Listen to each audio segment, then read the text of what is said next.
అయితే మా సోదరులు మా ఫ్రెండ్స్ అయితే ఊరుకోరు కదా. ఎందుకంటే చాలా 5 సంవత్సరాల పాటు చాలా బంధం ఉంది మాకు, మా ఫ్రెండ్స్ మిత్రులైనటువంటి సాంబశివరావు గారికి, ఈ సమాజం మొత్తాన్ని తన భుజస్కంధాల మీద మోస్తున్నటువంటి టీవీ5 మూర్తి గారికి,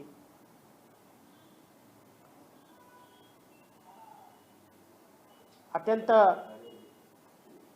తెలియగలిగినటువంటి జర్నలిస్ట్ అయిన మా వెంకటకృష్ణ గారికి, వీరందరికీ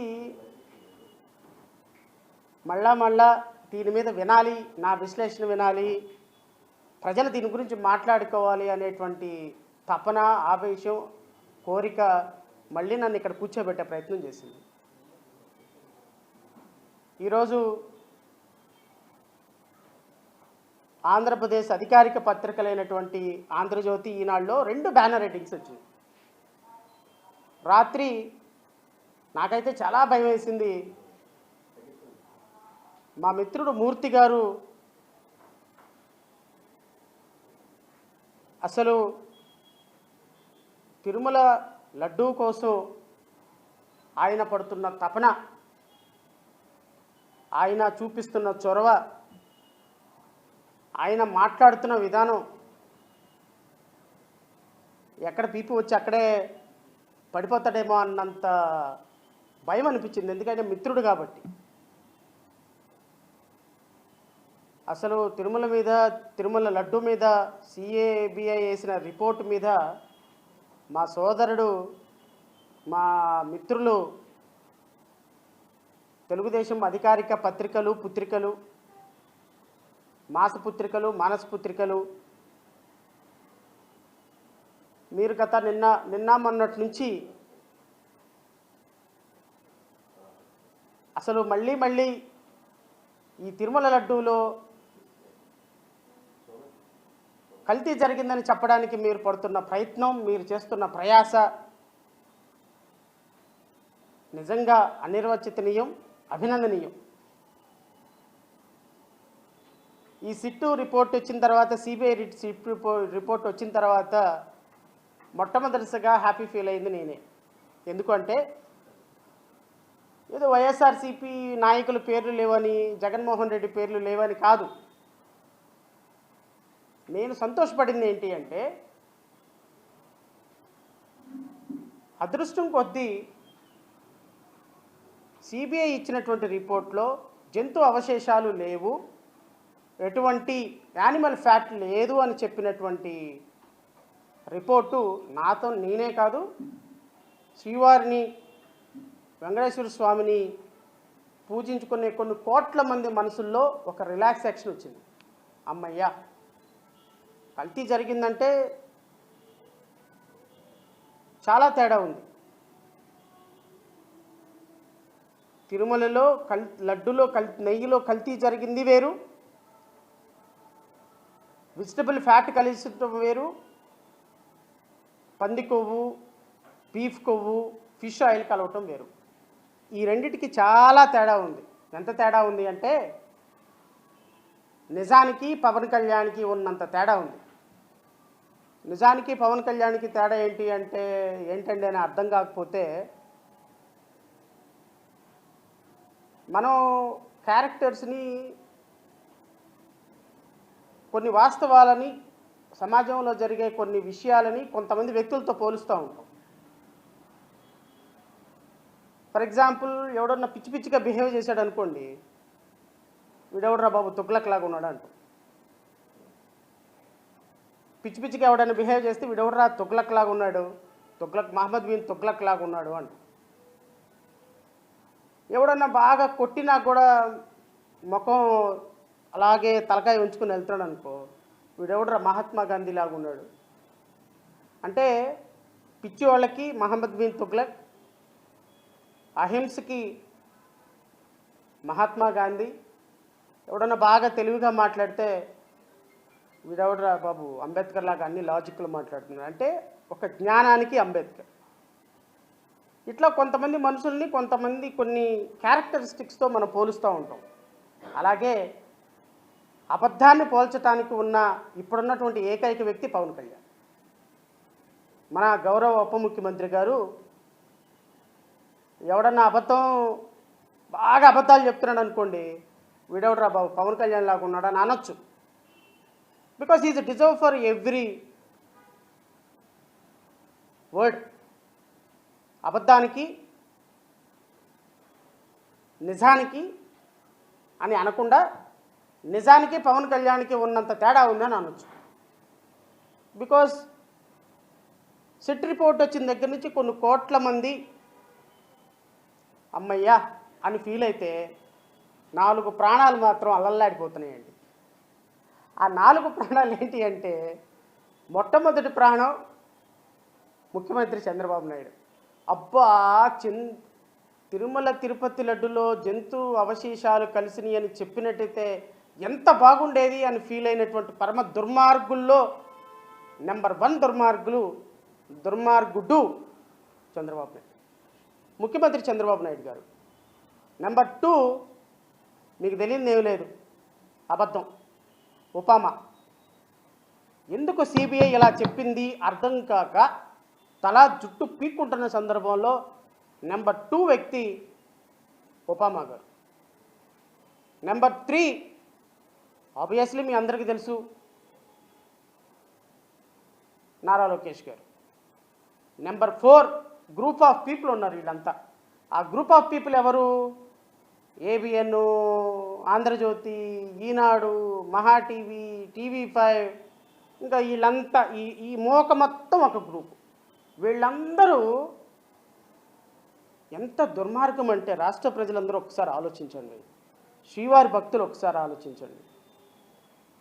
ప్రపంచంలో కోటాను కోట్ల మంది భక్తులను సంపాదించుకున్నటువంటి తిరుమల వెంకటేశ్వరుడి భక్తులందరూ ఒకసారి ఆలోచించండి. అసలు ఒక సెన్సిటివ్ ఇష్యూ మీద, చర్చ పెట్టకూడని అంశం మీద, మనం కలలో కూడా మాట్లాడటానికి సాహసం చేయని అంశం మీద ఒక చర్చకి దారి తీయటమే ఒక పెద్ద తప్పు. కానీ తెలుసో తెలియకో ఒక రాంగ్ బటన్ నొక్కాడు ముఖ్యమంత్రి చంద్రబాబు నాయుడు. అంతటితో ఆగాలి. నేను మళ్ళీ చెప్తున్నా, ఈ విషయాన్ని మీరు ఎంత లాగితే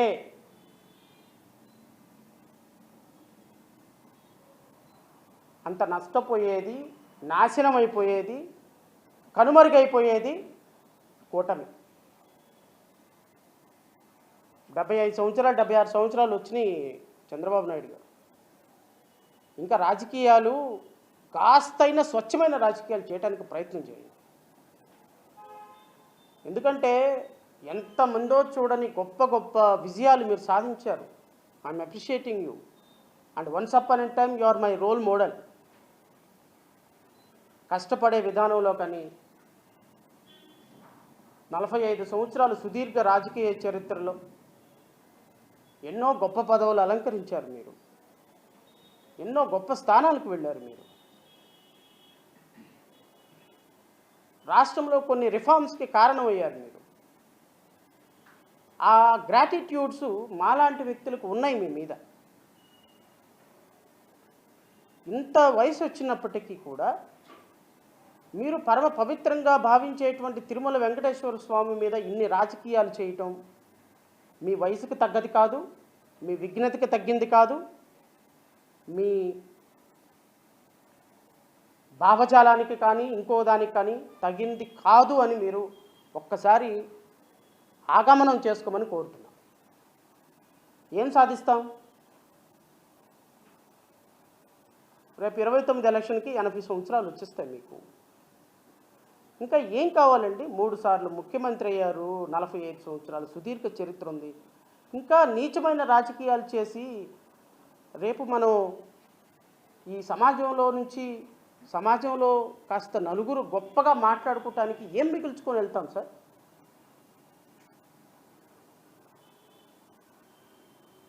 బాధ్యతగా, ప్రజల పట్ల బాధ్యతగా, సమాజం పట్ల బాధ్యతగా ఒక ఎంఏ చదువుకున్నటువంటి మీరు ఇన్ని సంవత్సరాల పాటు ముఖ్యమంత్రిగా ఉన్నారంటే ఆ తిరుమల వెంకటేశ్వర రెడ్డి ఆశీర్వాదం కాదా? దేవుని ఆశీర్వాదం లేకుండానే మీరు ఇంత గొప్ప వ్యక్తులు అయ్యారా? ఆ మాత్రం తిరుమల వెంకటేశ్వర మీద కృతజ్ఞత లేదా మీకు? మీ ఇంటి ఇలవేల్పు కదా, కొన్ని కోట్ల మంది ఇంట్లో ఇలవేల్పు కాదా? తిరుమల వెంకటేశ్వర ప్రసాదంలో ఆ జంతు అవశేషాలు పంది కొవ్వు, ఎద్దు కొవ్వు, ఆవు కొవ్వు కలవలేదు అని సిట్ రిపోర్ట్ ఇచ్చిన తర్వాత దాంట్లో కలిసినవి కల్తీ నెయ్యి అని చెప్పడానికి మీరు మీ మీడియా పడుతున్న తాపత్రయం ప్రజలు హర్షించగలుగుతారా? Will anyone appreciate? మీకు కనీసం సిగ్గుందా? ఈ రిపోర్ట్ బయటకు వచ్చిన తర్వాత మొన్నటి వరకు మెట్లు గడిగినటువంటి అపాలజెటిక్ సనాతని కనీసం ముందుకొచ్చి ఐఎమ్ వెరీ సారీ, నేను ప్రీమెచ్యూర్ స్టేట్మెంట్ చేశాను, తిరుమల వెంకటేశ్వర స్వామికి నేను క్షమాపణ కోరుతున్నాను, రాష్ట్ర ప్రజలకి మనోభావాలకు దెబ్బతీశాను, క్షమాపణ కోరుతున్నాను, క్షమాపణ కోరారా? కోరకపోగా బ్యానర్ రేటింగ్స్ వేస్తారా?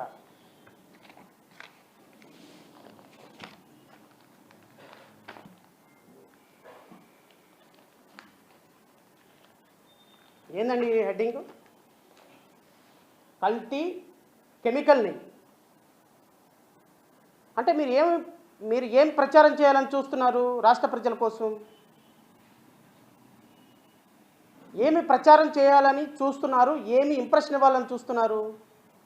ఒక పక్క 700 పేజీలతోటి సిట్ రిపోర్టు వేసి దాంట్లో ఏ విధమైనటువంటి జంతు అవశేషాలు కలవలేదని చెప్పిన తర్వాత కల్తీ జరుగుంటే కోర్టు చూసుకుంటుంది, అదంతటితో ఆపాలా? మీ ఉద్దేశం ఏంటి? మీ మీడియా మొత్తాన్ని ఉసిగొల్పాలి.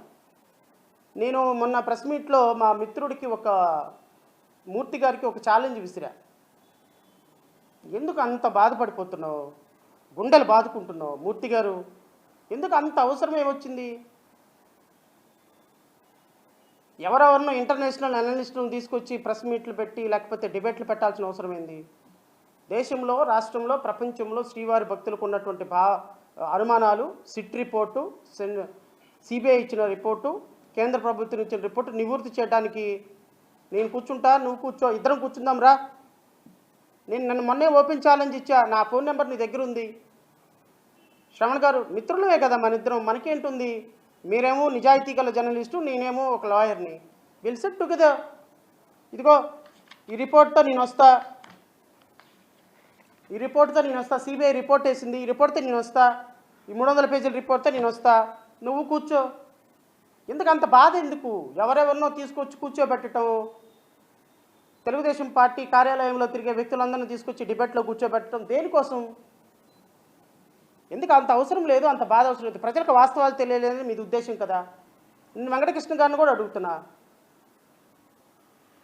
మీ ఇద్దరు సిరొక్క రోజు నాకు సమయం ఇవ్వండి. లడ్డూ ప్రసాదం మీద మీరు కలిసిందని మీరు అంటారు, ఎట్లా కలిసిందో ఏంటో ప్రజలకు వాస్తవాలు చెప్తాం. కొన్ని కోట్ల మందికి ఈ ఈ లడ్డూ ప్రసాదం మీద కొంత ఒక క్లారిటీ వస్తుంది.